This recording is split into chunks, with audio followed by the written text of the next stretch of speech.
Hi dears, നമ്മളിന്ന് നോക്കാൻ പോകുന്നത് നെക്കിൻ്റെ ഇറക്കം കൂടിപ്പോയത് കൊണ്ട് തന്നെ നെക്കിൻ്റെ ഇറക്കം നമ്മൾ ഈ ഷോൾഡറും മറ്റുമൊന്നും കൈയൊന്നും അഴിച്ചു കൊടുക്കാതെ തന്നെ എങ്ങനെ മാറ്റാം എന്നുള്ളതാണ് നോക്കുന്നത്. അപ്പം അതിന് ആദ്യം ചെയ്യേണ്ട കാര്യം എന്താണെന്ന് വെച്ചാൽ ഷോൾഡറിൻ്റെ ഭാഗത്തുള്ള തുണി അഴിച്ചെടുക്കുക. എന്നിട്ട് ബാക്കിലെ കഴുത്ത് 1 ഇഞ്ച് താഴേക്ക് അളന്ന് വെട്ടിയെടുക്കുക എന്നുള്ളതാണ് നമ്മൾ ചെയ്യാൻ പോകുന്നത്. കാരണം അങ്ങനെ ചെയ്യേണ്ട കാര്യം എന്താണെന്ന് വെച്ചാൽ നമ്മൾ ഷോൾഡർ മുകളിലോട്ട് പിടിക്കുമ്പം ബാക്കിലെ കഴുത്ത് മുകളിലോട്ട് കയറി പോകാതിരിക്കാൻ വേണ്ടിയിട്ടാണ് ആദ്യം അങ്ങനെ ചെയ്യുന്നത്.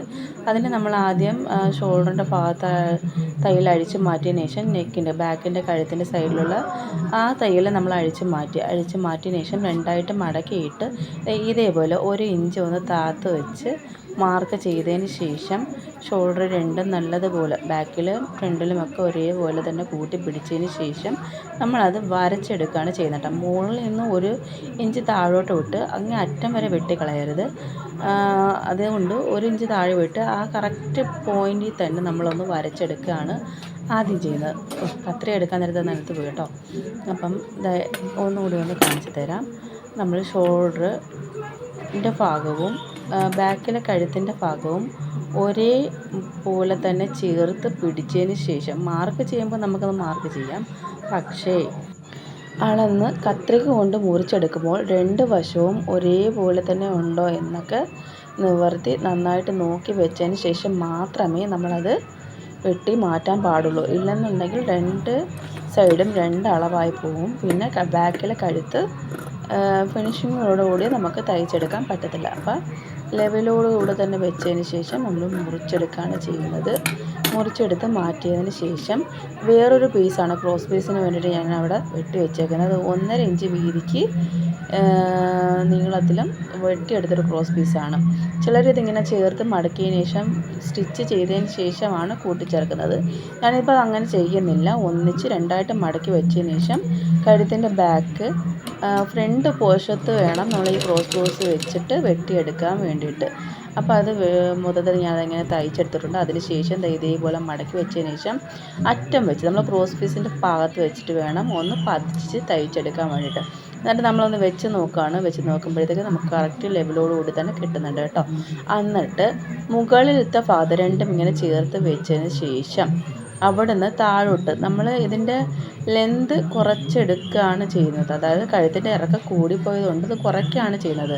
അതുകൊണ്ട് തന്നെ 1 ഇഞ്ച് മുകളിൽ നിന്ന് താഴേക്ക് മാർക്ക് ചെയ്തതിന് ശേഷം ഷോൾഡറിൻ്റെ അങ്ങേ അറ്റം വരെ നമ്മൾ ചേർത്ത് വെട്ടിക്കളയരുത്. 1 ഇഞ്ച് അവിടുന്ന് 1 ഇഞ്ച് ഇല്ലെങ്കിൽ 1/2 ഇഞ്ച് മാർക്ക് ചെയ്തതിന് ശേഷം ഇതേപോലെ വെച്ചിട്ട് ഒന്ന് മാർക്ക് ചെയ്യണം. മാർക്ക് ചെയ്തതിന് ശേഷം നമ്മൾ അവിടെ താഴേന്ന് 1 ഇഞ്ച് മാർക്ക് ചെയ്തിട്ടുണ്ടല്ലോ, അവിടുന്ന് ഇങ്ങനെ ചരിച്ചൊന്ന് വരച്ചിട്ട് അതങ്ങ് വെട്ടി മാറ്റുകയാണ് ചെയ്യുന്നത്.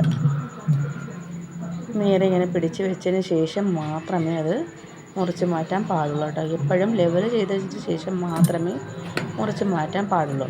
കറക്റ്റായിട്ട് ഇതേപോലെ മുറിച്ച് മാറ്റണം.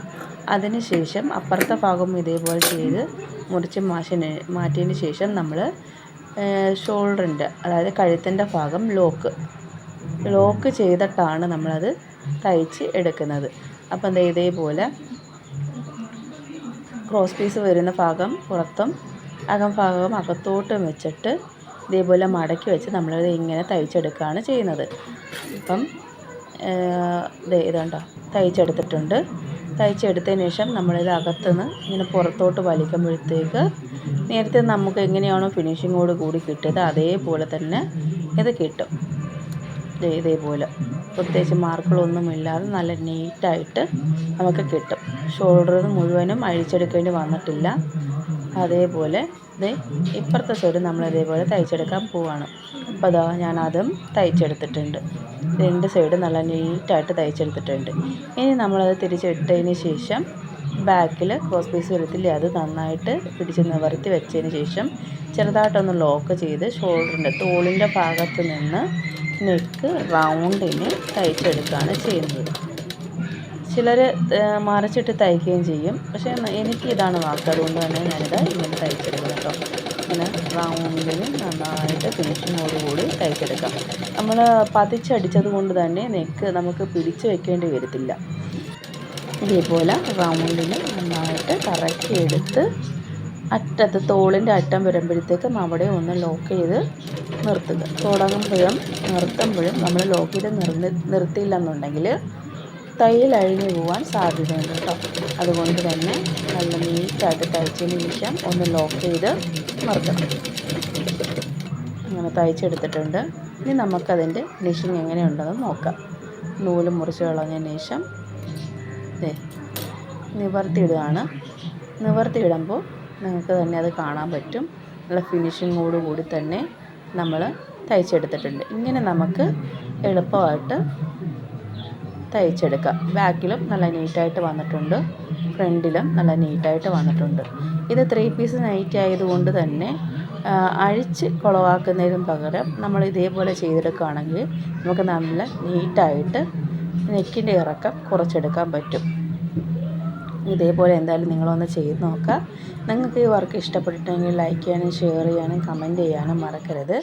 നമ്മുടെ കയ്യിൽ നൈറ്റി പീസ് അവൈലബിൾ ആണ്. താല്പര്യമുള്ളവർ ഒന്ന് കോൺടാക്റ്റ് ചെയ്തിട്ടുണ്ടെങ്കിൽ മതി കേട്ടോ.